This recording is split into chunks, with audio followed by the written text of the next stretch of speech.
et bienvenue à Sinosphère, votre magazine consacré à la Chine.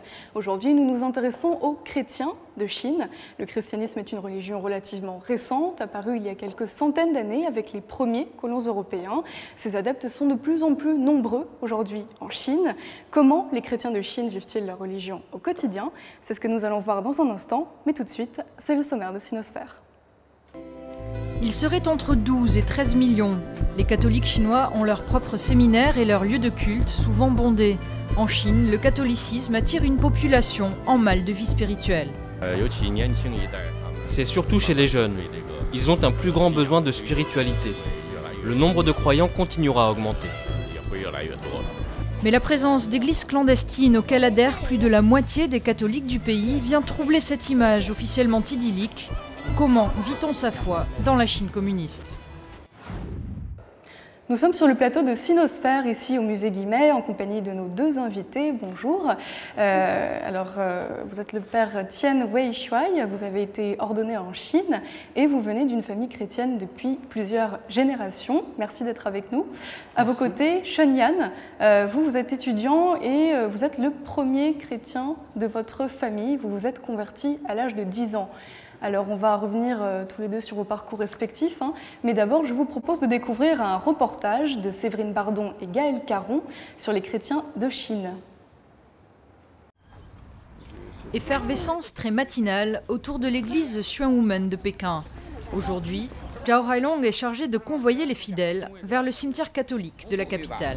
Il y a une nonne qui n'est pas encore arrivée. Vous pourrez la prendre dans votre voiture tout à l'heure ? Pour cette sortie paroissiale, les personnes âgées sont majoritaires. La ferveur est au rendez-vous, même si Zhao Hailong regrette que les plus jeunes n'aient pu participer à l'événement. Les jeunes, ils sont au travail.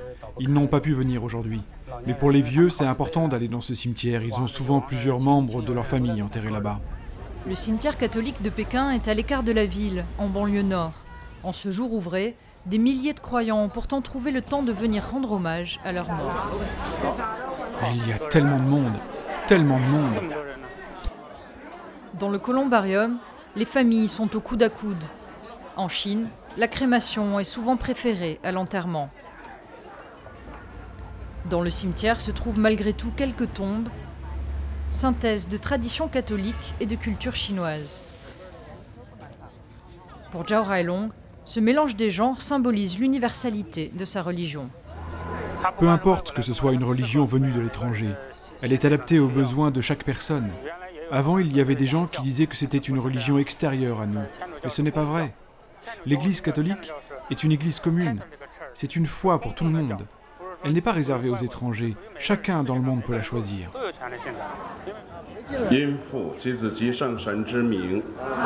Depuis les premiers contacts entre la Chine et les missions européennes au XIIIe siècle, le catholicisme a progressé en dents de scie dans l'Empire du Milieu.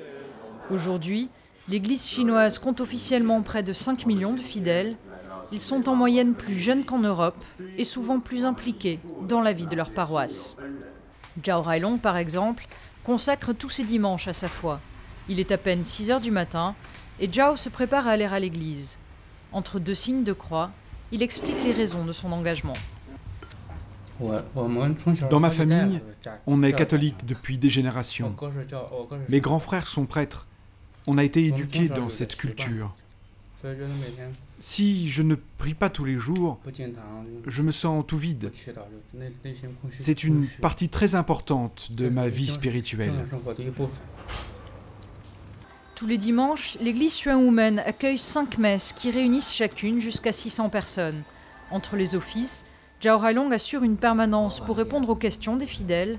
Pour lui, cette implication quotidienne est un aspect important de sa foi. Quand on fait des activités dans la société, on touche beaucoup de gens. On apporte de l'harmonie aux gens qui nous entourent. Ainsi, on contribue très efficacement à l'harmonie sociale. Inconsciemment, Zhao Hailong a repris à son compte un slogan du gouvernement, celui de la société harmonieuse, vanté par le président Hu Jintao. Cette promiscuité entre l'église catholique chinoise et le pouvoir politique ne semble pas perturber le fidèle. Notre Église fait beaucoup pour contribuer à l'harmonie. L'harmonie des hommes avec Dieu, l'harmonie des hommes avec eux-mêmes, l'harmonie des hommes entre eux. Le gouvernement valorise l'harmonie. C'est très bien, on doit faire encore plus d'efforts en ce sens. La Chine est le seul pays au monde à avoir placé ses croyants sous l'autorité d'une institution nationale, l'Église patriotique de Chine. Ici, on peut donc être catholique, mais il faut avant tout être patriote. Et cet impératif politique est rappelé jusque dans les intentions de prière, comme l'explique le père Zhao. La tradition chinoise veut que l'on prie pour le pays, pour la famille, et pour que le peuple vive en paix. Mais ce contrôle politique du catholicisme va bien au-delà des prières pour la mère patrie. La Chine ne reconnaît pas le Vatican et refuse l'autorité du pape. Du coup, une partie des fidèles renie l'Église patriotique. Ils seraient aujourd'hui près de 7 millions à exercer leur foi au sein d'églises dites souterraines, des communautés religieuses fidèles au pape, mais considérées comme illégales en Chine. Vice-président de l'Association catholique patriotique de Chine, l'évêque Guo peine à masquer son agacement quand on évoque les raisons de cette scission.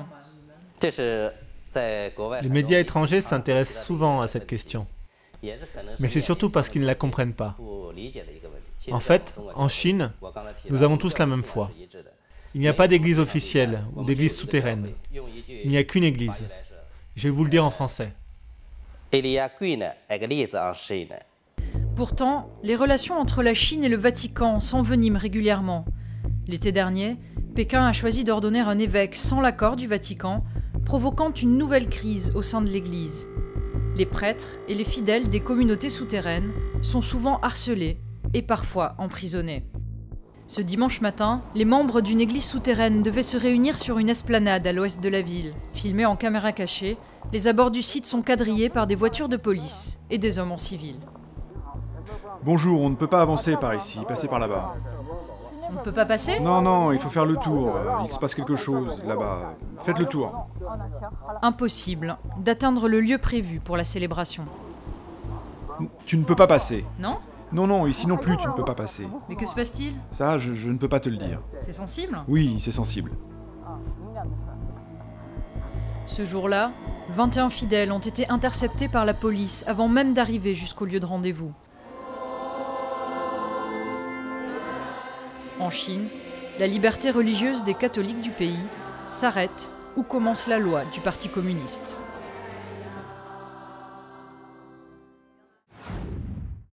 Alors, Père Tian Weishuai, on le voit, les Chinois se convertissent de plus en plus au christianisme. Comment vous l'expliquez alors que traditionnellement la Chine c'est un pays bouddhiste ?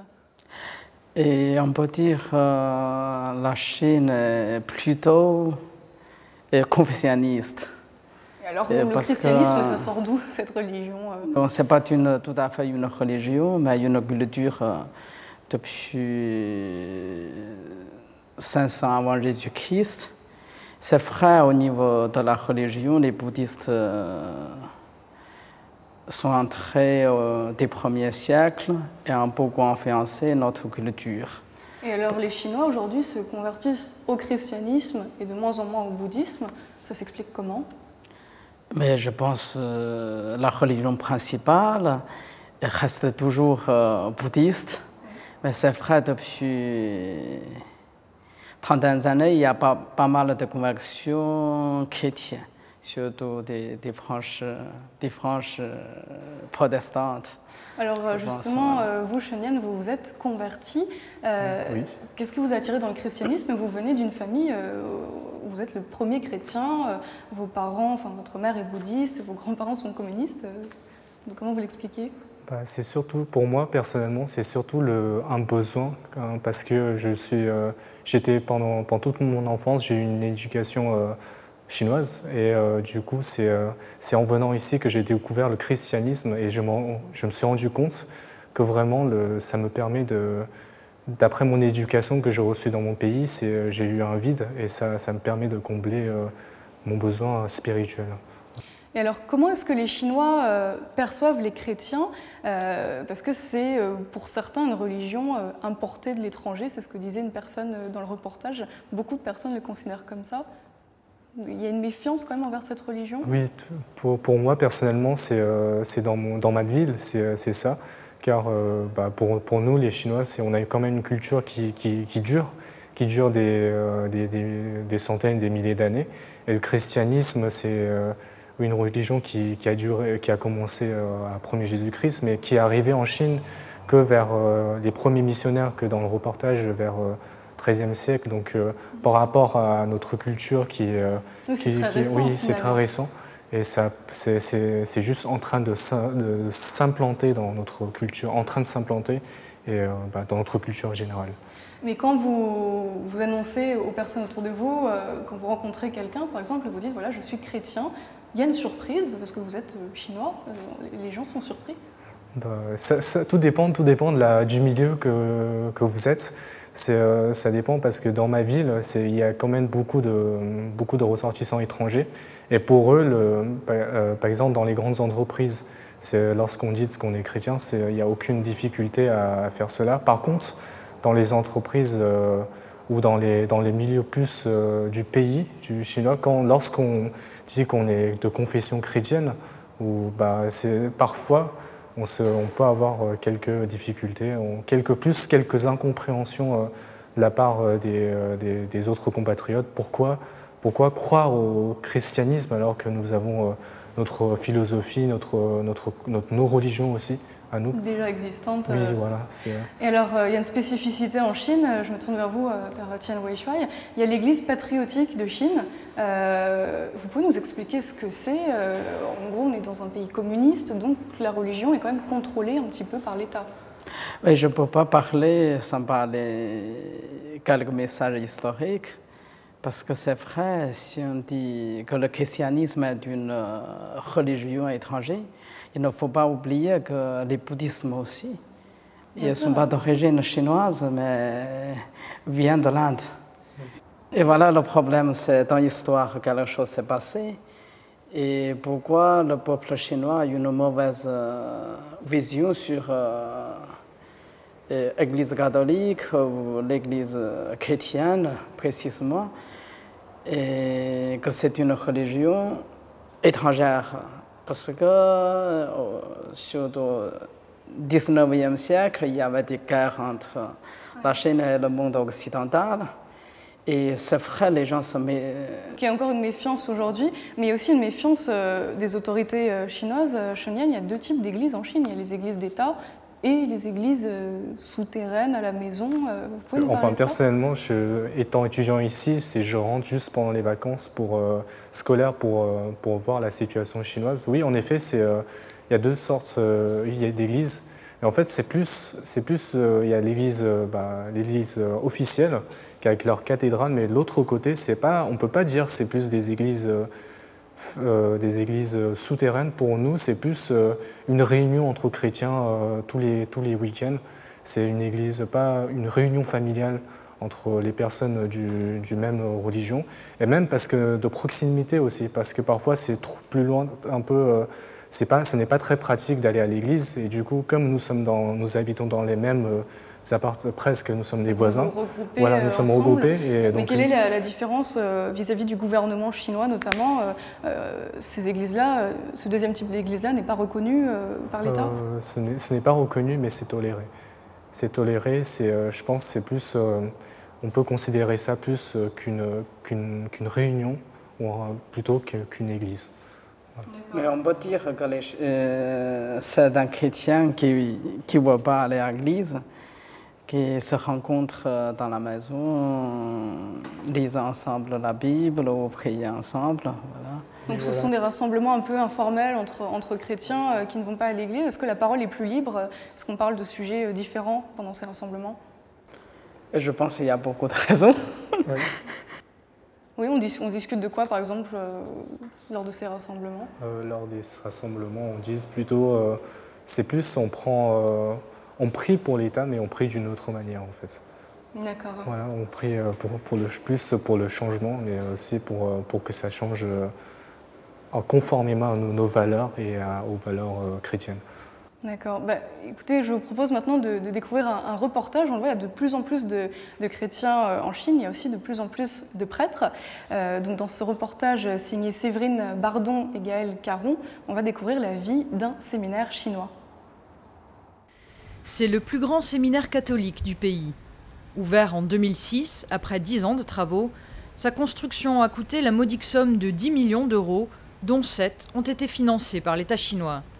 Aujourd'hui, le séminaire de Daxing, en banlieue sud de Pékin, accueille une centaine d'élèves pour les 7 ans d'études qui les mèneront à la prêtrise.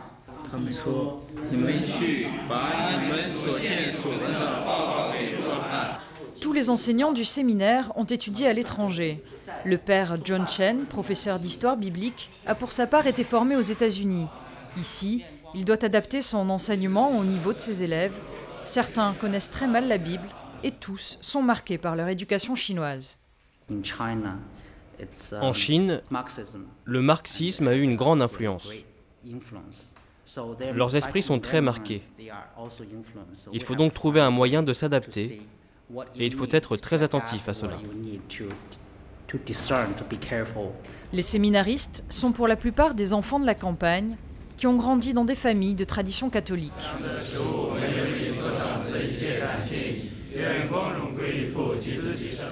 Pour eux, la prêtrise répond à une vocation, mais elle est aussi un moyen d'accéder à une éducation de qualité. Elle a notamment permis à Yang Weiming, 26 ans, de quitter sa province natale du Yunnan. Après avoir fini le collège, je vivais en banlieue de Kunming. J'ai étudié avec le prêtre de là-bas, même s'il n'y avait pas de séminaire. Il m'a appris beaucoup de choses. Ensuite, le prêtre m'a aidé à aller à Xi'an. Il y avait un pré-séminaire, j'y ai passé 2 ans, et puis je suis arrivé ici. Mais les vocations se font un peu moins nombreuses au séminaire de Daxing. En 2006, l'établissement avait accueilli 35 nouveaux étudiants. Cette année, il n'était que 8. Pour le père Li Shuxing, directeur du séminaire, c'est avant tout le signe d'une évolution sociale. C'est peut-être parce qu'il y a beaucoup d'enfants uniques, parce que le niveau de vie augmente. Ces facteurs ont une influence sur le nombre d'élèves. Si le nombre de séminaristes diminue, le catholicisme, lui, continue de progresser en Chine. Selon les chiffres officiels, le pays compterait tous les ans 100 000 nouveaux catholiques. Alors, Père Tian Weishuai, je me tourne vers vous. Ce séminaire qu'on vient de voir dans le reportage, vous le connaissez très bien. Vous avez été formé là-bas. J'ai passé 6 ans dans un séminaire. Voilà, je connais bien. Je connais plus les gens, mais je connais son fonctionnement et les cours, le séminaire donné aux séminaristes. Donc ça vous a rappelé peut-être des bons souvenirs de votre oui, formation? En fait, 6 ans, c'est pas trop long pour la vie, mais c'était déjà pas mal. Alors, donc vous êtes prêtre. Comment est-ce que vous êtes perçu en Chine? Comment est-ce que les Chinois voient un prêtre chinois, justement? Et pour les chrétiens ou pour les Chinois qui ne sont pas forcément chrétiens, comment ils vous considèrent? Ils considèrent tout d'abord le prêtre comme un responsable de la communauté catholique et comme un homme religieux. Ça les étonne, votre vocation? Ça a étonné autour de vous? Vous êtes le premier prêtre de votre famille? Oui, je suis le premier prêtre de ma famille, mais le 5e prêtre de mon village. Et quand vous avez annoncé que vous alliez devenir prêtre, comment vos amis, votre entourage a réagi? Ils ont été surpris? Pas forcément. Et bien sûr, certains amis m'ont posé des questions. Pourquoi vous avez choisi ce chemin? Et en fait, on a du mal à comprendre le célibat des prêtres pour les non-croyants. Shengyan, autour de vous aussi, on a eu du mal à comprendre et on a encore du mal à comprendre votre chrétienté? Oui, c'est tout à fait parce que j'ai encore, d'après tous mes amis qui sont en Chine, pour eux, comme nous avons tous reçu une éducation chinoise plus marxiste, on a du mal à comprendre, ils ont du mal à comprendre pourquoi quelqu'un qui est comme moi puisse confesser à une religion, alors qu'on est censé être croire en soi-même. Vous vivez aussi ici en France. Il y a une différence entre être chrétien ici en France et être chrétien en Chine. On l'affiche plus en France, par exemple? C'est au niveau de la foi, ça ne changera pas. Mais au niveau de, oui, peut-être des comportements, plus pour nous, ça peut nous influencer sur nos comportements à nous en tant que chrétiens, parce qu'en réponse à la réaction de la population qui habite. Et justement, quelle réaction vous avez ici en France ou en Chine? Quelle différence il y a? En Chine, plus en France, c'est plus que lorsqu'on dit qu'on est chrétien, c'est plus une sorte de banalité. Vous dites, on est en France, oui, on est chrétien, alors qu'en Chine, c'est d'abord une incompréhension. C'est d'abord une incompréhension et c'est pourquoi, ils se disent surtout pourquoi parce que aussi, la majorité d'entre nous n'ont pas découvert, enfin, n'ont pas connaissance à cette religion. Si, peut-être, mais c'est d'après l'enseignement, le cours où ils ont peut-être une image scolaire de la religion et non pas vivante. Oui. Alors c'est aussi une image qui fait rêver. Vous me parliez tout à l'heure de ces Chinois qui se convertissent avant le mariage. Oui, il y en a certains. Il y a toujours, parce que pour nous, on rêve peut-être plus tard pour les filles de se marier dans les cathédrales et aussi de marier à l'occidentale, d'avoir une vie occidentale. Et c'est pourquoi certains d'entre eux peut-être se convertissent pour des raisons, peut-être, je ne sais pas. C'est pour le folklore finalement. Oui, voilà. Mais c'est sûr que certains restent, mais on ne sait pas. Et vous, Père Tian Weishuai, il y a de... Je pense que maintenant, la plupart des églises acceptent de donner une bénédiction au mariage et sans demander la conversion. Et parmi les gens qui se convertissent, vous remarquez quelle est la tendance? Est-ce que ce sont plutôt des jeunes, des étudiants ou des personnes plus âgées qui cherchent à donner un sens à leur vie? Et depuis 30 ans, je pense nous avons de plus en plus de jeunes convertis. Et ils ont passé leur vie étudiant dans des grandes villes où, en fait, la société a changé. Et pourquoi ça les pousse alors à se convertir? Et parce que depuis 30 ans, la nouvelle politique économique permet le changement de mentalité, je pense. C'est-à-dire, Shonian, vous direz par exemple qu'il y a plus de pression, du coup on cherche un appui spirituel? Je pense plutôt c'est parce que depuis 30 ans, le père il a tout à fait raison, c'est depuis 30 ans la Chine s'est surtout ouverte au monde. Et en fait il y a l'afflux des cultures, même aussi tous les commerces s'ouvrent, donc il y a mondialisation. Et je pense que les jeunes Chinois, peut-être avant de l'ancienne génération, ils n'ont pas connu cette société qui est désormais un peu mélangée avec le reste du monde. C'est comme ça maintenant, la nouvelle génération, une fois mélangée avec tous les afflux des cultures et de savoirs occidentaux, ils sont peut-être perdus entre tous les repères. Et ils sont peut-être perdus entre tout ça, ils n'ont peut-être plus de repères.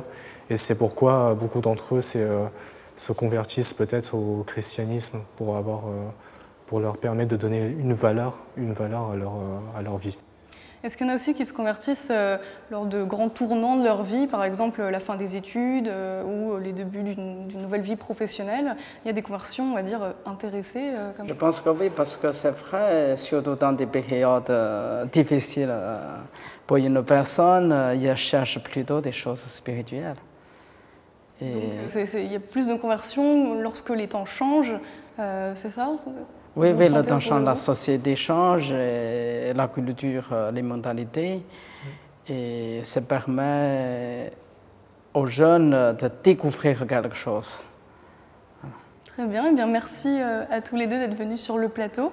Voilà, c'est la fin de Sinosphère. Merci à vous qui nous avez suivis, merci au musée Guimet qui nous a accueillis, et on se retrouve dans 15 jours.